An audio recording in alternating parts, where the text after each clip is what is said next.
DS राय, बद्री सिंह चौहान सहित कई दिग्गज कांग्रेस में दावेदार। पटवा के क्षेत्र में बेरोजगारी सहित ग्रामीण अंचलों में समस्याओं का अंबार। विधानसभा चुनाव की सरगर्मियां बढ़ गई, फिर बन रहे समीकरण पटवा पचौरी की गिरफ्त से बाहर नहीं होगा भोजपुर। भाजपा की बात करें तो भोजपुर विधानसभा क्षेत्र से विधायक सुरेंद्र पटवा ही प्रबल दावेदार माने जा रहे हैं। वहीं कांग्रेस में पूर्व रायसेन कलेक्टर DS राय, युद्धवीर पटेल, बद्री सिंह चौहान, राजकुमार पटेल, परेश नागर अपनी अपनी दावेदारी कर रहे हैं। राजकुमार पटेल यूं तो कांग्रेस के मजबूत प्रत्याशी माने जा रहे हैं। यह वही राजकुमार पटेल है जिन्होंने 2009 के लोकसभा चुनाव में कांग्रेस को मैदान से बाहर करवा दिया था। विदिशा क्षेत्र में जमकर चर्चा रही थी कि सुषमा स्वराज से सांठगांठ कर राजकुमार पटेल ने जानबूझकर अपना पर्चा निरस्त करवा लिया। हालांकि इस गलती से उन्हें कई साल के लिए कांग्रेस से बाहर भी रहना पड़ा। पुनः वापसी के बाद अब फिर कांग्रेस से अपनी दावेदारी कर रहे हैं। देखना यह है कि पार्टी उन पर विश्वास कर उम्मीदवार बनाती है या फिर सुरेश पचौरी के परम भक्त बद्री सिंह चौहान को या क्षेत्र में युवाओं के लिए काम कर रहे युद्धवीर पटेल को या तो फिर पूर्व कलेक्टर DS राय पर विश्वास जताती है। रायसेन के पूर्व कलेक्टर आदरणीय DS राय साहब के यहाँ पहुँचे हुए हैं, जो कि भोजपुर विधानसभा क्षेत्र में आपके नाम के चर्चे हैं। आगामी विधानसभा चुनाव है और आप कांग्रेस के दावेदार के रूप में भी भोजपुर के जनता की आवाज़ सुनने को मिल रही है। हम इनसे जानना चाहेंगे, आदरणीय राय साहब, आप अपने बारे में थोड़ा सा अपना इंट्रोडक्शन देते हुए आप बताएं कि भोजपुर से आप चुनाव मैदान में आने की तैयारी है आपकी, और किस प्रकार से तैयारी है और आपकी क्या सोच है, आप किस विजन को लेकर आप चुनाव मैदान में आ रहे हैं। जी नमस्कार और धन्यवाद आपको और आपके सभी दर्शकों को मेरा नमस्कार। मैं सरकारी नौकरी में था और बहुत पहले 1994 से 96 के बीच में रायसेन में कलेक्टर भी था। उस दौरान साक्षरता अभियान चल रहा था और मुझे गांव-गांव में जाने का मौका मिला, हज़ारों लाखों लोगों से मिलने का मौका मिला। और चूँकि रायसेन से भोपाल पास ही है और भोजपुर विधानसभा क्षेत्र तो भोपाल के बहुत ही करीब है, तो भोपाल में रहते हुए भी मुझे लगातार सुल्तानपुर, बाड़ी, भोजपुर आदि, मंडीदीप तो खैर पास में है ही, यहाँ मैं जाते रहा हूँ और लोगों से मुलाकात होती रही। पिछले 15 साल से यहाँ पर एक ही विधायक हैं और मैंने पाया कि लोग उनके काम से संतुष्ट नहीं हैं। इसलिए मैंने सोचा कि मैं भी कांग्रेस पार्टी जो सबको साथ लेके चलती है उसकी तरफ से अपने लिए टिकट मांगूं। ये कार्य मैंने किया और उसके पश्चात पुनः मैंने लगभग 250 ग्रामों का भ्रमण कर लिया है और हज़ारों लोगों से मिल चुका हूं। और ये मेरे लिए बड़ी खुशी की बात है कि उनमें से जिनसे मैं मिला उनमें से अधिकांश लोग मेरे को पहले से नाम से और चेहरे से जानते थे।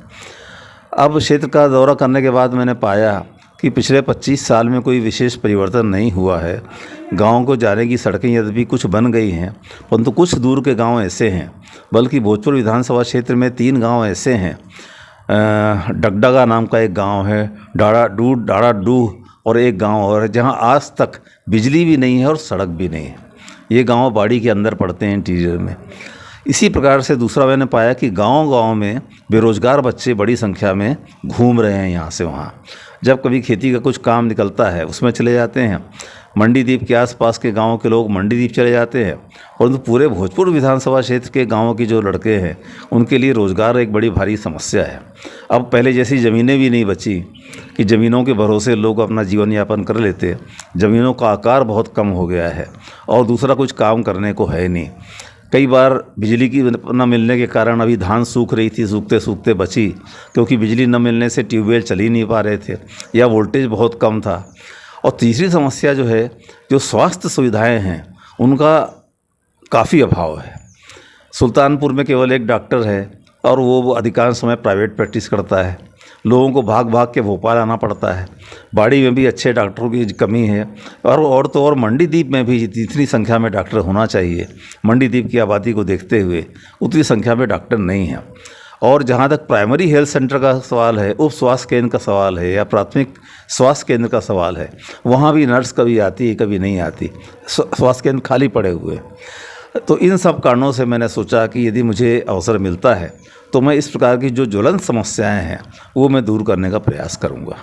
क्षेत्र की लोकल की युवाओं की बेरोजगारी की एक बड़ी समस्या है। औद्योगिक नगरी मंडीदीप जबकि भोजपुर विधानसभा क्षेत्र का गढ़ माना जाता है, औद्योगिक इकाइयां हैं, लेकिन लोकल के फिर भी युवा शिक्षित बेरोजगार घूम रहे हैं, उनको रोजगार नहीं मिल रहा। इस मामले में आप क्या कहना चाहेंगे? मेरा सबसे पहला प्रयास तो यही होगा कि जो प्राइवेट कंपनियां हैं नियमानुसार तो उनको भी स्थानीय लोगों को रोज़गार देना चाहिए, परंतु वो किसी न किसी तरीके से बच निकलते हैं।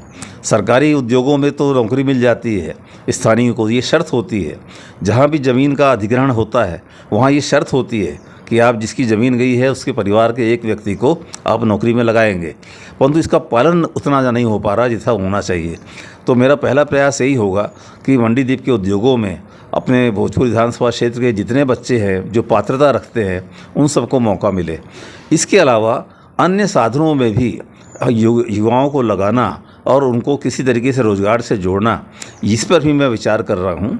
जैसे एक एग्रीकल्चर कंपनी होती है, उस कंपनी में लोग काम करते हैं, तो ऐसा मैंने, और दूसरा जो दुग्ध सहकारी समितियों की जो अभाव है अपने क्षेत्र में, दुग्ध सहकारी समितियों का गठन करने से भी लड़के जो है गायों के माध्यम से दूध उत्पादन करके अच्छा पैसा कमा सकते हैं।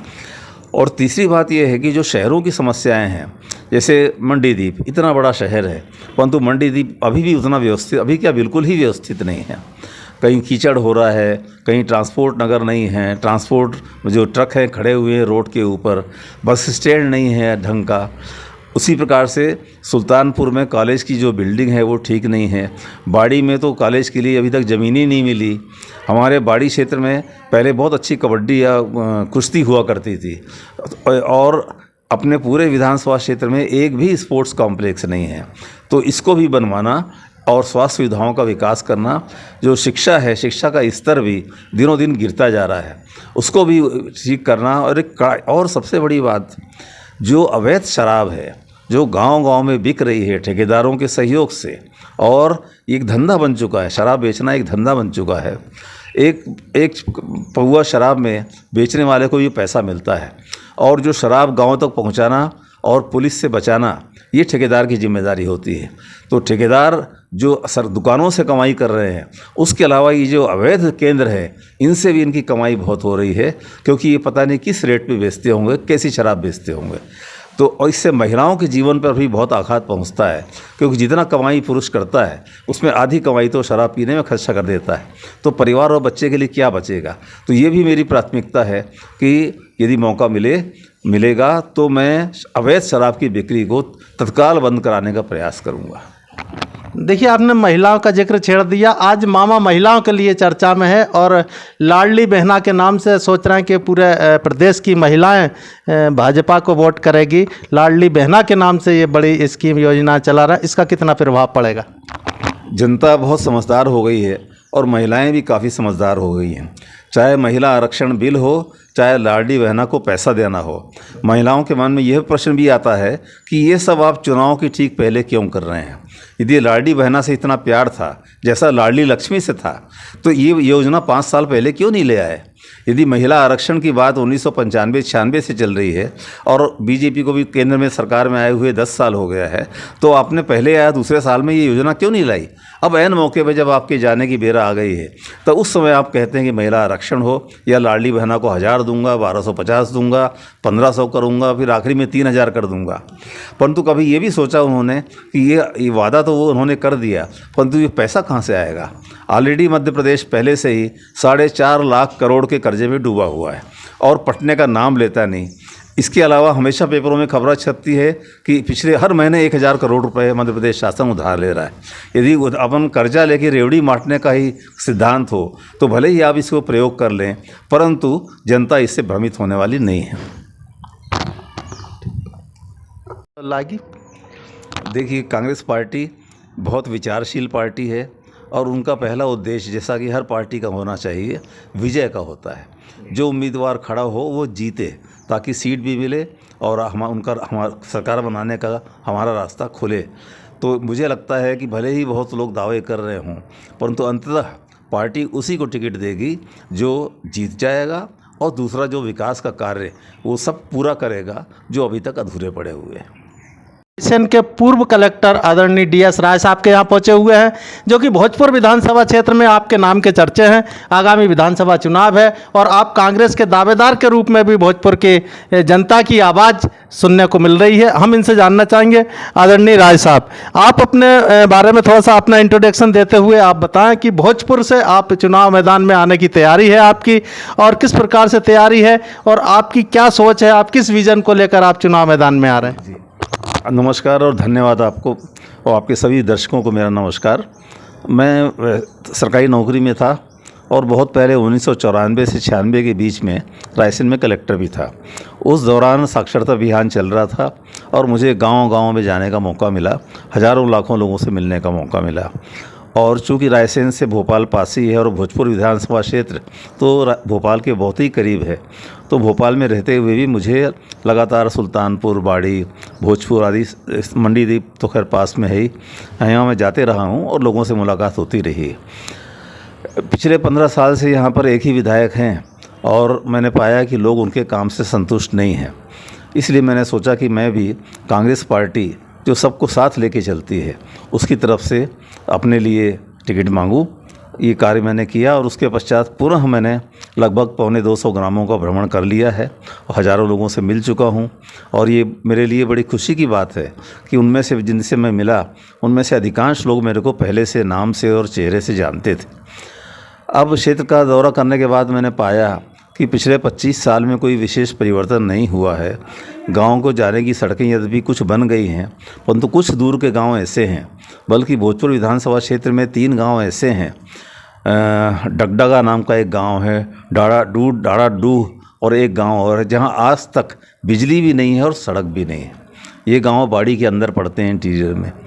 इसी प्रकार से दूसरा मैंने पाया कि गांव-गांव में बेरोज़गार बच्चे बड़ी संख्या में घूम रहे हैं यहाँ से वहाँ।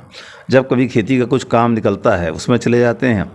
मंडीदीप के आसपास के गांवों के लोग मंडीदीप चले जाते हैं, परंतु पूरे भोजपुर विधानसभा क्षेत्र के गांवों की जो लड़के हैं उनके लिए रोज़गार एक बड़ी भारी समस्या है। अब पहले जैसी ज़मीनें भी नहीं बची कि ज़मीनों के भरोसे लोग अपना जीवन यापन कर लेते। ज़मीनों का आकार बहुत कम हो गया है और दूसरा कुछ काम करने को है नहीं। कई बार बिजली की न मिलने के कारण अभी धान सूख रही थी, सूखते सूखते बची, क्योंकि बिजली न मिलने से ट्यूबवेल चल ही नहीं पा रहे थे या वोल्टेज बहुत कम था। और तीसरी समस्या जो है, जो स्वास्थ्य सुविधाएं हैं उनका काफ़ी अभाव है। सुल्तानपुर में केवल एक डॉक्टर है और वो अधिकांश समय प्राइवेट प्रैक्टिस करता है। लोगों को भाग भाग के भोपाल आना पड़ता है। बाड़ी में भी अच्छे डॉक्टरों की कमी है और तो और मंडीदीप में भी जितनी संख्या में डॉक्टर होना चाहिए, मंडीदीप की आबादी को देखते हुए उतनी संख्या में डॉक्टर नहीं हैं। और जहाँ तक प्राइमरी हेल्थ सेंटर का सवाल है, उप स्वास्थ्य केंद्र का सवाल है या प्राथमिक स्वास्थ्य केंद्र का सवाल है, वहाँ भी नर्स कभी आती है कभी नहीं आती, स्वास्थ्य केंद्र खाली पड़े हुए। तो इन सब कारणों से मैंने सोचा कि यदि मुझे अवसर मिलता है तो मैं इस प्रकार की जो ज्वलंत समस्याएं हैं वो मैं दूर करने का प्रयास करूंगा। खबर अच्छी लगी तो लाइक करें, शेयर करें और हाँ, एक से बढ़कर एक ताज़ी खबरों के लिए आपके अपने SS News 24 चैनल को सब्सक्राइब करना ना भूलें।